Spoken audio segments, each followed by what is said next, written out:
Good evening, visitors. Welcome to the Australian War Memorial's Last Post ceremony. My name is Richard Cruz, and joining us today from the Royal Australian Navy is Warrant Officer Rachel Brookshaw.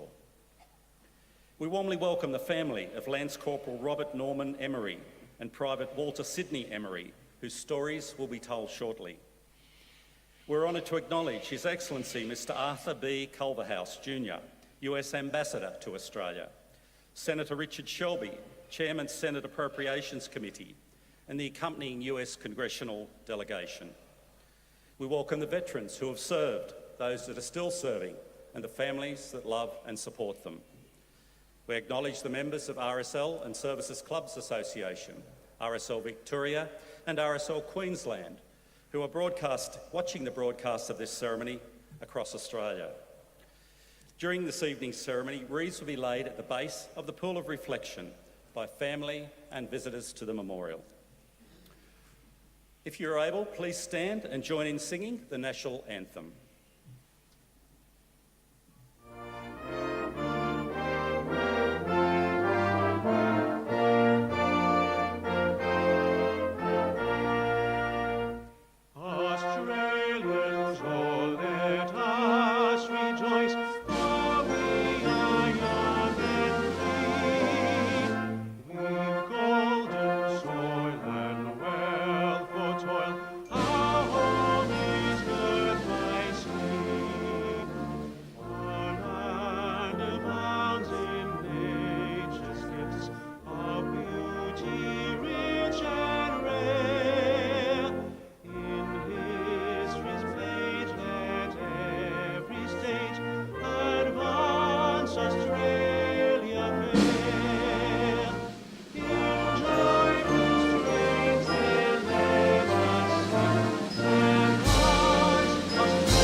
The Australian War Memorial was the vision of Charles Bean, Australia's First World War official historian.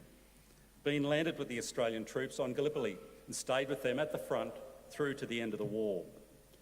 The idea of this national memorial and museum came to him at Pozières, France, in the depths of the bloody fighting of 1916. Bean's idea was that this would be a place where families and friends could mourn loved ones buried in faraway places.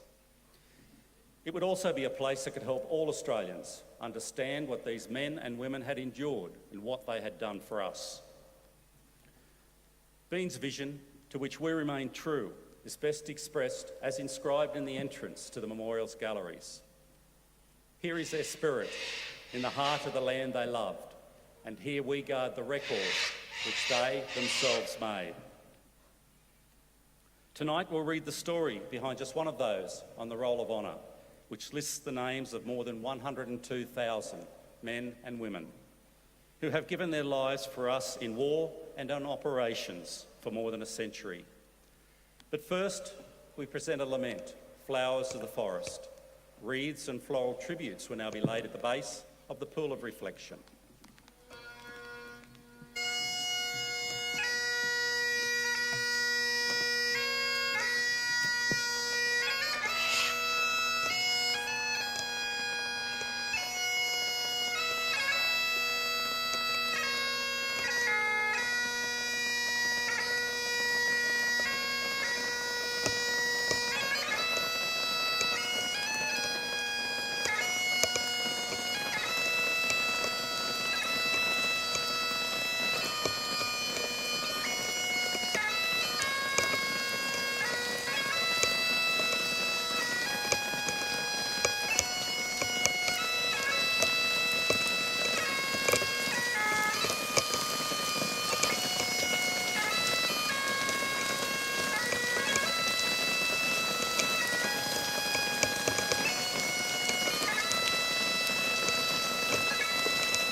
Today we remember and pay tribute to Private Walter Sydney Emery and Lance Corporal Robert Norman Emery. Walter Sydney Emery was born in 1889 in the Melbourne suburb of Windsor, the second son of Walter and Elizabeth Emery. 2 years later, his brother Robert Norman Emery was born at Moran. The Emery brothers attended Wesley College in Melbourne, where they served in the Cadet Corps. Walter went on to work as a life insurance clerk at the Mutual Life and Citizens Assurance Company. He enlisted into the Australian Imperial Force in Liverpool, New South Wales in May 1915, eventually joining the 6th Reinforcements of the 2nd Infantry Battalion. Robert followed his older brother's example early the following month, joining the 24th Battalion, which had been raised quickly from extra recruits from the Broadmeadows camp near Melbourne. The brothers soon set sail for Egypt, where they trained in the desert camps outside Cairo before departing for the Gallipoli Peninsula. Walter Emery landed at Gallipoli on the 6th of August, the same day that his battalion led the charge in the Battle of Lone Pine. The operation was designed to divert Turkish forces from a major Allied offensive to the north at Hill 971. After 3 days of artillery fire on Turkish positions, at 5:30 p.m. on the 6th of August, Australian troops charged into no man's land, the blinding setting sun at their backs. Still recovering from the heavy Allied bombardments, Turkish troops were not able to man their guns until the Australians were close to their positions. But upon reaching the enemy trenches, the Australians found the Turkish troops well defended and covered over by pine log roofs. Some troops took to removing the roof and assaulting the Turkish frontline trench, while the majority proceeded to attack the more exposed Turkish communication and supply trenches in the rear. Due to the fierce fighting of the first day and heavy Turkish counterattacks, Emery was brought in as reinforcements to support the engagement. On the 8th of August, the 26-year-old was killed. Robert and his unit landed on Gallipoli in early September 1915 and entered the section of the front where his brother had just been killed. Lone Pine had become the scene of a grinding battle of attrition. Australian troops were occupying the frontline trenches and withstanding constant sniper fire and Turkish shelling, but did not make large-scale attacks on enemy positions. And the Turkish bombardments and sniper fire were so intense that battalions consistently rotated their time at the front, one day on, one day off. Robert Emery and the 24th Battalion spent 16 weeks swapping frontline duties with the 23rd Battalion on a day-to-day basis. At the same time, the oncoming winter and increasingly cold and inhospitable conditions led to rampant disease. In the month of October alone, the 24th Battalion suffered 302 casualties, sick, wounded or killed, roughly a third of its total strength. On the 29th of November, Robert Emery and the 24th Battalion continued the routine of relieving their comrades in the 23rd when they came under attack from a particularly heavy 3.5-hour-long bombardment of Turkish 12 and 8-inch calibre shells. His battalion suffered over 50 casualties in a single day. In the ensuing chaos, Robert was reported as missing, but his body was soon discovered, and he was reported as killed in action. He was 24 years old. He was buried at the Brownsdick Cemetery on the Gallipoli Peninsula, but was later moved to the Lone Pine Cemetery, where his remains lie today under the epitaph chosen by his grieving family. Your spirit is ever with us. The details of Walter's death, however, remained unknown. Originally reported as missing, believed wounded in action in October 1915, his father inquired about the nature and extent of his son's injuries. He was heartbroken to learn that his son, who he believed to have only been wounded, had died 2 months previously.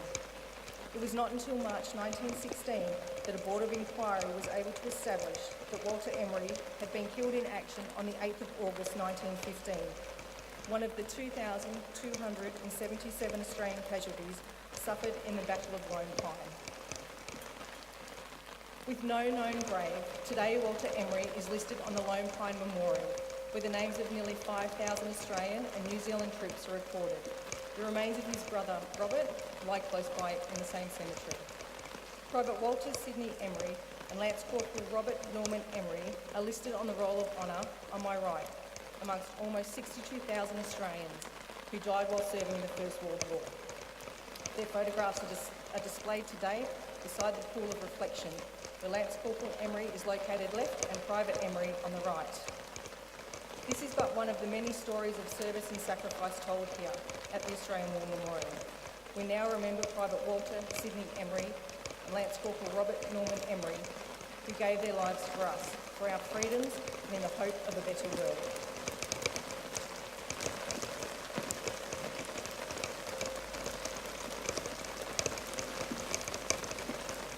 The reciting of the ode and the playing of the last post will now be played. They shall grow not old, as we who are left grow old. Age shall not weary them, nor the years condemn. At the going down of the sun and in the morning, we will remember them. We will remember them.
Lest we forget.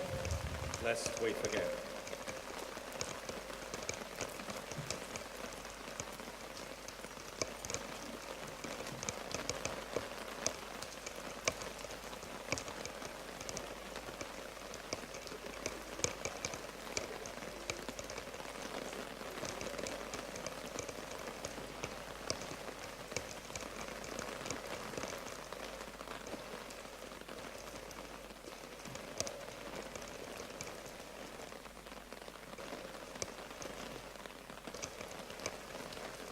We leave you this evening with the words of the memorial's founder, Charles Bean.